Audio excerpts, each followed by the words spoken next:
All right, so just kind of a recap on the story. So basically, my point though is that if my family was talking to me and they would have saw me, things wouldn't have been so crazy. But I think a big problem was my grandpa's help didn't really help, and so I'll just kind of like I was saying before, I haven't seen my mom and dad since really high school. So when I was growing up, I was one of the best basketball players in the country. I was very good. I won an AU national championship. I wish I had more videos because I was doing incredible things. I want to study. I want to study how I move. I'm not going to get into that. I want to study the swag flow, but I just want to study the videos too and study what I did because I was unconscious and that's why I was so good. But basically, around the 7th grade, my dad got the shoot away machine. I went to Harvard Westlake. It's one of the best schools in the country, but my dad got the shoot away machine and it messed up my shot, and we didn't know that that was a shoot away machine that was messing it up. Now, my dad always helped me my whole life with my shot. He said it was, because I shot sideways, I shot so good. I'm not going to go into details because I don't want to make good shooters think. But, once my shot got messed up, we didn't know how to fix it, and I didn't know it was a shoot-away machine. It was because that's how I was picking the ball off the rack. The reason why I shot sideways was how I moved in sideways was because of how I moved into shots. But I couldn't move into shots the same way. And I can go into details and really explain it, that's how it messed up my shot. But then because I was always unconscious, after my shot got messed up, I didn't know how to fix it. And my dad was saying, well, shoot sideways. But he didn't know it was because of how I moved into shots and I shot sideways. So it messed up my shot, and then that caused problems with me and my dad. Then it caused problems with me and my mom because me and my dad were having trouble. My dad was trying to fix it. He was frustrated. We were having conflict. But then ninth grade, I was a starting point guard at varsity at Harvard Westlake. We won a CAF championship. But, I started the whole year. But the thing was, my shot was messed up, and me and my dad didn't know how to fix it. Then around the 10th grade was the first time my dad started physically, hitting me and stuff because, stuff started going out of control. We were trying to fix my shot. Things were going bad. My mom, it messed up my relationship with my mom. My mom was wondering, why are you shooting so bad? What's wrong with you? What happened to you? She thought that there was something wrong with me. She thought that it was because of the pressure or because I had problems. No, I had mental problems. No. She thought that I couldn't handle the pressure because I was playing on varsity. No, I was a starting point guard on varsity. Everything else was good. My handles and everything. What happened was my shot got messed up, and me and my dad was trying to fix it, and we didn't know it was a shoot-away machine. Then, then my grandpa came in, and my grandpa's like, oh, well, what you really want is independence, and he started doing his meta-psychiatry stuff. Everything is energy, and you just need to learn to accept everything is just fine, and, everything is just fine, and learn to accept bad calls from your dad, because, your dad doesn't want to help you. So my dad was helping me try to fix my shot, but then, at this point, he didn't know how to fix it. And he was like, well, you suck now. I can't help you anymore. But he didn't know it was a shoot-away machine. I didn't know it was a shoot-away machine. And that's what I'm trying to say. If it wasn't for the shoot-away machine, none of this stuff would have happened. I would have still been a great shooter. I would have still been a great player. And none of the problems would have happened. But what happened is because of the shoot-away machine, then my mom and dad are like, oh, well, Ryan has mental problems. And, oh, he can't take no for an answer because, I needed help with my shot. And, my mom and dad... or my dad always helped me my whole life, but, at this point, he was like, okay, I give up, but I still felt I needed his help, and he helped me my whole life. But he didn't know it was a shoot-away machine. I didn't know it was a shoot-away machine. It basically is the ball rolls down the rack, and you pick the ball off the rack and shoot it, and it's because of that, the way I was picking the ball off the rack, I wasn't moving into shots correctly, and shooting's all about how you move into it, and I can go into details and explain it perfectly, but I don't want to make good shooters think. So, essentially, what ended up happening was, then the problems happened, but my grandpa came in, and my grandpa didn't know how good of a player I was. And he thought that I was just a crappy player, and I was just frustrated because my grandpa would say I was frustrated because I was playing against bigger, better players. Not true. That's not what happened. And I took out my frustration on my dad. No, he tried to make my dad into the good guy, tried to make me into the bad guy. And then my grandpa, if it wasn't for the shooting machine, none of this stuff would have happened. There was nothing wrong with me, and that's what I want to get across. But my grandpa's like, well, what Ryan really wants is independence. No, that's not what I wanted. But then it made my mom and dad think, oh, yeah, Ryan wants independence. And also my grandpa made up the rule, oh, no talking about the past. And that was a bad rule to make up because, yeah, the past was traumatic. My dad started beating me up and stuff, and he was like, yeah, don't ever bring that stuff up again. But then, later I needed to bring up the past because I needed to explain to my dad it was a shoot-away machine. It wasn't me, But then my dad wouldn't talk. At that point, my dad wouldn't talk to me. My mom wouldn't talk to me. Because, first off, I discovered the Quadrimol. They didn't believe it. And second off, yeah, they didn't, they wouldn't talk to me because my grandpa came up with the rule, no talking about the past. I wanted to tell them about the shooting machine. But my grandpa made up the rules and they already had a contempt for me and a hatred for me because of high school when my shot got messed up. And if I'm trying to tell you, if it wasn't for the shooting machine, none of this stuff would have happened. But, you know, then in college, you know, in the 10th grade, I was kicked out of my house. So like I said, I really haven't talked to or seen my mom and dad since high school, really. But, you know, in about the 11th grade, I was kicked out of my house. I lived with my grandpa and I lived with my friend Afam. So really, I haven't seen my mom and dad for, you know, really since high school. And, you know, so, and so my mom and dad think I'm mentally ill and stuff, but they, you know, they just assume that. They haven't talked to me. They haven't seen me. So, you know, then in college, I discovered the Quadrant model my sophomore year. My mom and dad visited me, like, I've seen my mom like one time during Thanksgiving, my freshman year of college. And I saw them one time. They tried to help me move my stuff my sophomore year. You know, they came to one of my basketball games, but I quit basketball at UCSC my sophomore year. My shot was messed up, and at that time, I hadn't yet figured out there was a shoot-away machine. I started figuring it out later when I started watching videos. But, in college, but you know, the 10th grade year, my dad, you know, they tried to help me move my stuff, my sophomore year, and I showed my mom and dad the Quadrant model. They didn't believe it. They assumed, oh, you're schizophrenic. My mom was like, oh, this is why your shot got messed up in high school. It's because you're schizophrenic. No, it was a shoot-away machine. But, you know, I didn't know that at the time, but now I do know that. I know what happened, and I don't have schizophrenia. My mom was like, oh, you have schizophrenia, because she believed that Quadrant model was schizophrenia. No, it wasn't. And I've had doctors say I don't have schizophrenia. I've had, you know, the MMPI taken. I did all that stuff. My mom tried to make me take medicine, but the doctors all said I did not have a mental illness. So, but anyways, like I said, if it wasn't for the shoot-away machine, none of this stuff would have happened. None of it would have happened. But then my grandpa, you know, he didn't believe the Quadrant model. My grandpa was like, oh, well, Ryan really needs his independence, and he needs to get a job and become independent, and then he's going to, you know, strengthen his ego, and then he'll let go of the Quadrant model. No, I discovered the theory of everything. I never needed to let go of the Quadrant model. So basically, but like I said, if it wasn't for the shoot-away, none of this stuff would have happened, because it stemmed from the contempt my mom and dad had for me because of my shot getting messed up. And my mom and dad thought there was something wrong with me. No, if it wasn't for the shoot-away machine, none of the problems would have happened. And at that time, I wanted to get videos because, you know, I was so good when I was younger, and that's what helped me to sort of fix my shot. And I didn't really start to fix it until 2019 when I played for Compton College. But, you know, if it wasn't for, you know, but I wanted help from my mom and dad to get more videos, but my mom and dad wouldn't talk to me at this point, you know, in college. So like I said, I hadn't really talked to my mom and dad or seen them since college. I saw them one time, like my freshman year, like one time my sophomore year. And I saw them one time my senior year when my grandpa died. When my other grandpa, my mom's mom, or my mom's dad. And, you know, and then they made me go to Kauai, you know, to live with my grandpa in 2014. And when I graduated from college, I graduated with a bachelor's degree in psychology, but my mom thought, oh, you have schizophrenia, because that was the time when I started trying to get the Quadrant model out. But I didn't have schizophrenia. I didn't have any mental illness. But, you know, people will probably think, oh, your mom and dad are probably right. You know, they probably, no, my mom and dad never fucking saw me. They never seen me. How could they think I have schizophrenia? They didn't see me. They're guessing that based off of, because I was posting stuff on the Quadrant model on my Facebook. They never saw me in person. So that's what I'm trying to tell people. Like my friend Billy's like, you know, he probably assumes that, you know, my mom and dad know what they're talking about, or people who know you know, your dad's a doctor, he must know what he's talking about. No, he hadn't even seen me really since high school. He saw me like a couple times in college, like 1 or 2 times.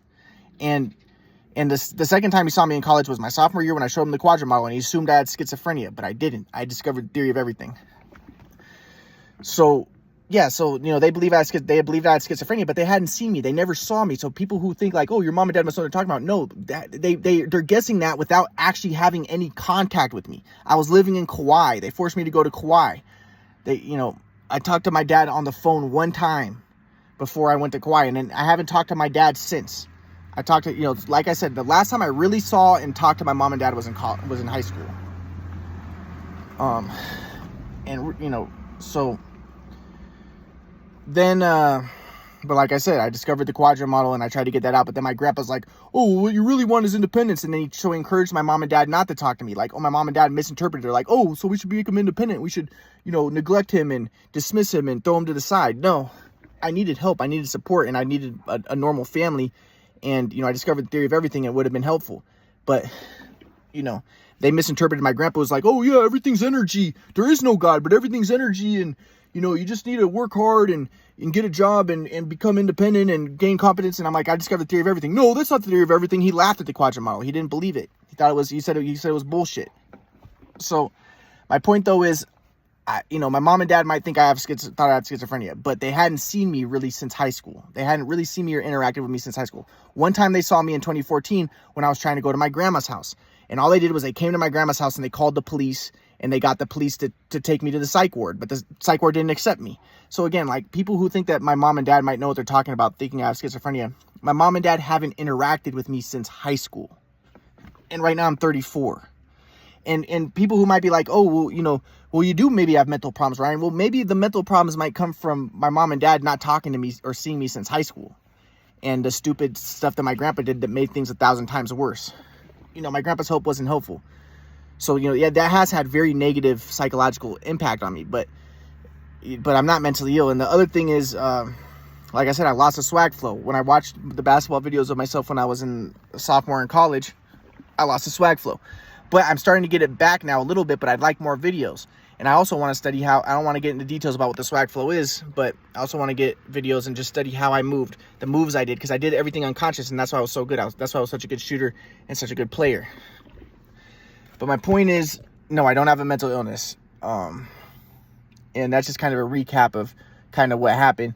And I discovered the theory of everything, and I want to get the theory of everything out. Now, since then, I haven't talked to or seen my dad since high school, really.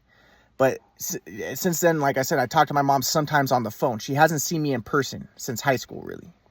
Like once or twice in college, maybe 3 times in college. But she hasn't really seen me since high school.